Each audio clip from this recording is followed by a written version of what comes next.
BP Jio satellite চ্যানেলে আপনাদের সকলকে স্বাগত জানাচ্ছি। আপনারা সকলেই জানেন যে এসএসসি 26,000 চাকরি বাতিল মামলার কিন্তু আজ সর্বোচ্চ আদালতে শীর্ষ আদালতে শুনানি ছিল।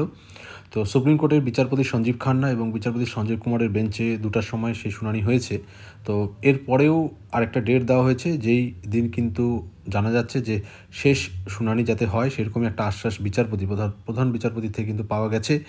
তা সেই ডেটটা হচ্ছে 10ই ফেব্রুয়ারি, অর্থাৎ 10ই ফেব্রুয়ারি 2টার সময় কিন্তু আবার শুনানি হতে চলেছে এই 26,000 চাকরি বাতিল মামলার, অর্থাৎ শিক্ষাকর্মী যে চাকরি বাতিল হয়েছিল হাইকোর্টের নির্দেশে।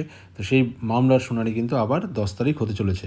তো যাই হোক, আজ যে বিষয়গুলো উঠে এসেছে এই শুনানির থেকে সেটা আপনাদের সাথে অবশ্যই শেয়ার করে নিচ্ছি।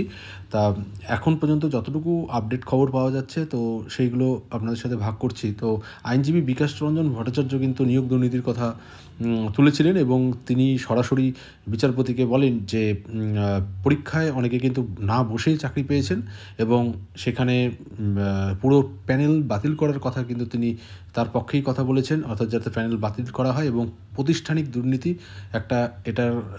তিনি এটাতে শিলমোহর দিয়েছেন এবং সুপ্রিম কোর্ট কিন্তু এই কথাতে একবারে নাকচ করে দিয়েছে। অর্থাৎ বিচারপতি বলেন যে এইরকমভাবে যদি নিয়োগ করতে হয়, অর্থাৎ নতুন করে যদি নিয়োগ করা হয় তাহলে কিন্তু অনেক ধরনের জটিলতা আসবে, অনেক ধরনের নিয়ম বা আইনের বিষয়গুলো তৈরি হবে। তো যাই হোক, তার কোনো সুরাহা বা অন্য কোনো পথ আছে কি না সেটা কিন্তু তিনি জানতে চান।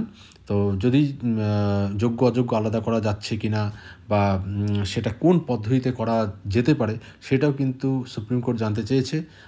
আজও কিন্তু এই বিষয়টা উঠে এসেছে যে যোগ্য অযোগ্য আলাদা করার বিষয়টা, এবং নিয়োগ দুর্নীতির যে স্পন্সর অর্থাৎ রাজ্য সরকার, সেটা কিন্তু বিকাশ ভট্টাচার্য অর্থাৎ যিনি নিয়োগ দুর্নীতির পক্ষেই সওয়াল করেছেন এবং পরীক্ষায় না বসে যে চাকরি করেছেন তা সে কথা কিন্তু বারবার উঠে এসেছে।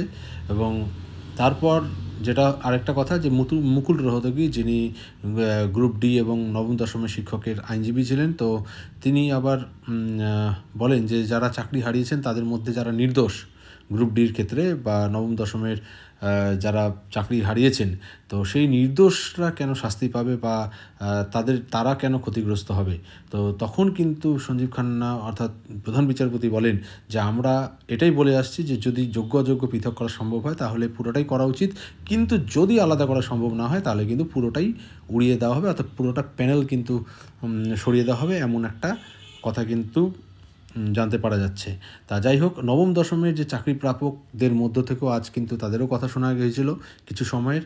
তো সেখানে কিন্তু তারা দাবি করেন যে যোগ্য অযোগ্য যাতে বাছাই করা হয়, তারা কিন্তু সেটাই বারবার দাবি করে আসছে, অর্থাৎ যারা অযোগ্য রয়েছে তাদের যাতে বের করে দেওয়া হয় এবং যোগ্যদের যাতে কোনোভাবেই অযোগ্যদের জন্য পুরো প্যানেল বাতিল করে তাদেরকেও এইরকম একটা শাস্তি যাতে না দেওয়া হয় বা এরকম যাতে বিচার না করা হয়। তো সেই রকমই একটা সওয়াল করেছেন এবং তার সাথে সাথে সিবিআই এর কথাটাও উল্লেখ করেছেন তারা, যে বলেছিলেন যে সিবিআই তদন্তে যে রিপোর্ট এসেছে তো যদি সেটা তারা ভেরিফাই করে দেখবেন, অর্থাৎ কোর্ট দেখবে যে সেটার সত্যতা বা কোনো যদি অ্যাকসেপ্টেন্স থাকে অর্থাৎ গ্রহণযোগ্যতা থাকে তাহলেই কিন্তু সেটার আবার যদি ইনভেস্টিগেশনের দরকার থাকে তাহলে ইনভেস্টিগেশন করা হোক, বা তাদের যদি গ্রহণযোগ্যতা থাকে তাহলে সেটা অবশ্যই বিচার করা হোক। তবে পুরো প্যানেল বলে যে দাবিটা করা হচ্ছে সেটা হচ্ছে পুরোপুরি রাজনৈতিক একটা ষড়যন্ত্র, এটা যাতে বন্ধ হয় বা বন্ধ করা হোক, এরকম কিন্তু ভয়ঙ্কর রাজনীতির বিষয়টা কিন্তু তারা তুলে ধরেছিলেন আজ এই শুনানিতে।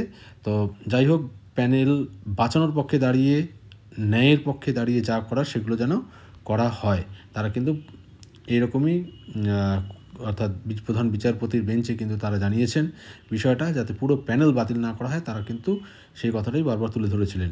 তা যাই হোক, আবার শুনানি কিন্তু 10 তারিখ ফেব্রুয়ারির দুপুর 2টার সময় হতে চলেছে। তো সেদিন যতদূর বোঝা যাচ্ছে যে শুনানি একটা অন্তিম পর্যায়ে পৌঁছাবে এবং তারপরেই কিন্তু একটা নির্দিষ্ট দিনে অর্থাৎ জাজমেন্ট দেওয়া হবে, এমনটা কিন্তু শোনা যাচ্ছে। তো সেটা সময়ই বলবে। তা আমরা অবশ্যই কোনো রকম যদি কোনো আপডেট পাওয়া যায় এর মধ্যে তাহলে অবশ্যই আপনাদের সাথে শেয়ার করে নেওয়া হবে। ধন্যবাদ সকলকে, ভালো থাকবেন।